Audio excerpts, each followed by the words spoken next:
This is home to Hajduk Split and their infamous firm, the Torcida. Almost every game there's a fighting. A lot of fans from other clubs don't have the courage to come to Split. When we go to other towns, there's almost always problems. The Torcida are a firm with a history of causing trouble. Is there going to be trouble like at the Cup final in 2000? One of the worst incidents in the history of European football. The Bad Blue Boys provoked the Torcida by throwing flares at normal Hajduk fans. Enraged, the Torcida went berserk and rushed through to the Dynamo section to try to break down a fence and get at the Bad Blue Boys. Chaos ensued as the police fired tear gas at the attacking fans, and the showpiece game of the Croatian season was abandoned. It was shocking even by Croatian standards, as more than 100 people were injured and 98 arrested. So when it comes to letting the players know they're not happy, they don't bother with a fans forum. They believe actions speak louder than words. A few times we smash their cars and we give them a few punches, you know, just for like a yellow card, you know. Danny realises why the Bad Blue Boys have so much power. Despite their antics, the club needs them, because if they weren't there supporting the team, nobody would be. I've never experienced nothing like it, the fact that constant singing. For 90 minutes, Bogdan made sure everyone on the stands was in full voice. This is our second home, you know. Really, when I come to this stand, I forgot on everything which is happening in my life. So how often would you say, Bogdan, that there's trouble in Croatia, trouble with the Bad Blue Boys? Is it In the 90s it was it was normal thing. Like you eat every day something. Every weekend we had problems. Every away match we had a fight with the police, with the other supporters. Mostly police though, yeah? Yes, mostly police, because we had a war with the president of the Croatia and the whole government.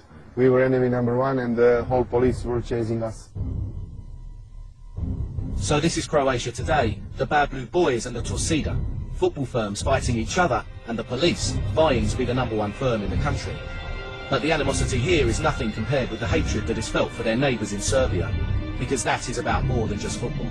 They used to share a country and then they went to war.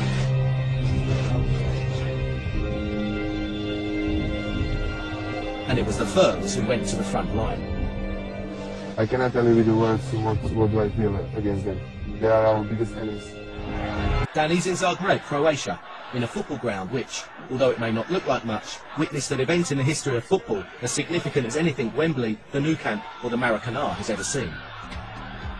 In May 1990, the former Yugoslavia was on the brink of civil war. Nationalism within the two largest republics, Croatia and Serbia, was at an all-time high.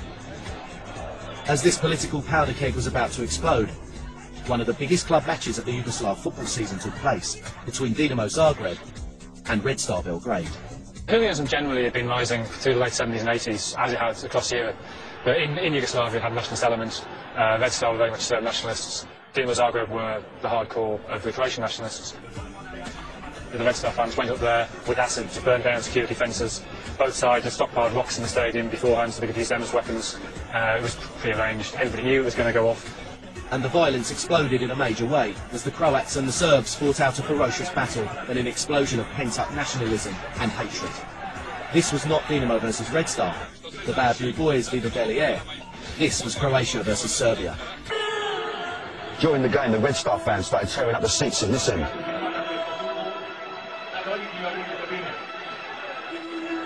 The Bad Blue Boys of Zagreb, who were in this end here, tried to break down the fences to get to the Red Star. They beat back the police who, being mostly Serbs, came in for special treatment from the Bad Blue Boys. It was the beginning of the end for Yugoslavia. As a year later it wasn't punches and kicks that were being exchanged. It was gunfire and grenades as Croatia and Serbia went to war, and the hooligans swapped their firms for their armies and signed up for the real war. The civil war of Yugoslavia raged for 4 years, with more than 15,000 people being killed.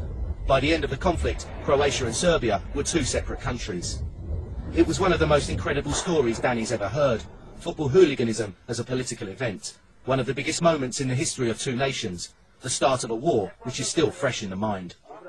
We hate them. I cannot tell you with the words what do I feel against them.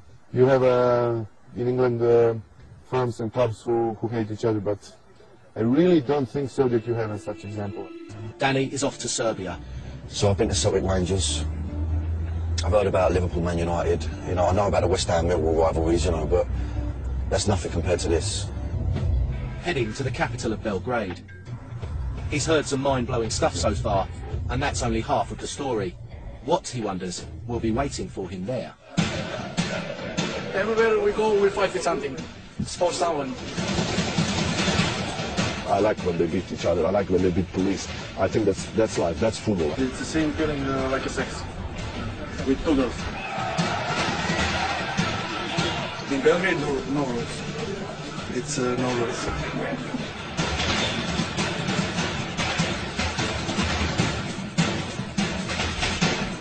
Red Star's neighbours, Partizan Belgrade, are serial offenders when it comes to football violence.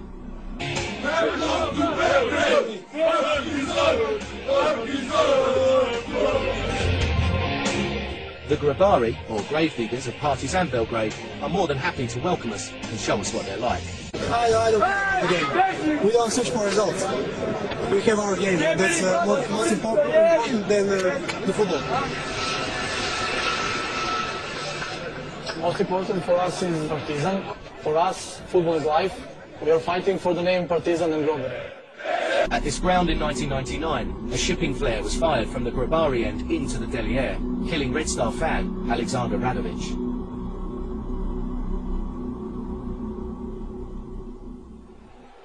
And in the year 2000, one of the most serious disturbances occurred at Red Star's ground, as hundreds of fans fought a pitched battle.